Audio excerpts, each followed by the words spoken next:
Hey stop, tu roules sur le boulevard BD, cet album est fait pour toi. L'Ogre Lion, tome 3, le dernier lion.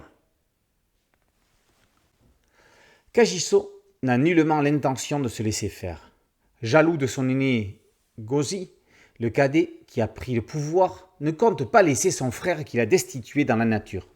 Ce dernier a été libéré par Otila, Crève-œil et Wilt. Comme quoi, on a toujours besoin d'un plus petit que soi, comme disait l'autre. La ville fourmille de rebelles et d'espions à la solde de Kagiso. Gozi doit retrouver sa sœur Biraniali.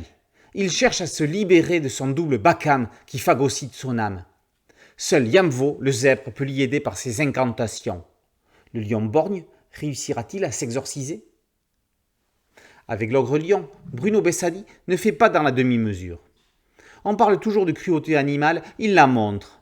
Mais à travers elle, ne montre-t-il pas celle beaucoup plus perfide des humains ? Évidemment.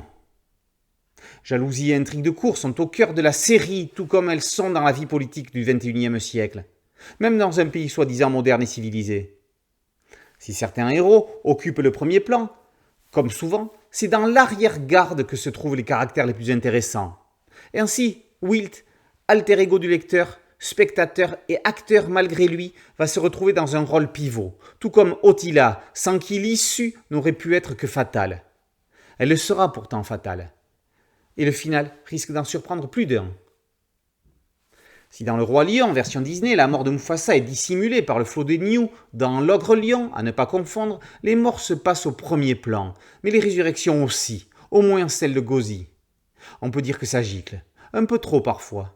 Les mises en scène de combat sont néanmoins redoutables et les humanisations des bêtes aux musculatures puissantes sont parfaitement maîtrisées. Les couleurs sablonneuses de Zhou emmènent l'aventure dans une ambiance égyptisante. Le triptyque de l'Ogre Lion se clôt dans un lyrisme certain.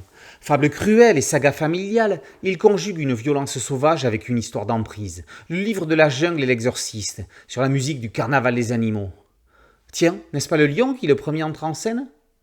Mais ici, le ballet est tragique.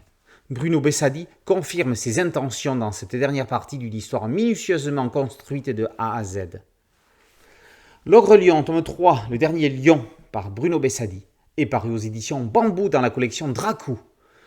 Boulevard BD, c'est un podcast audio, une chaîne YouTube et un site dédié. Merci de liker, de partager et de vous abonner.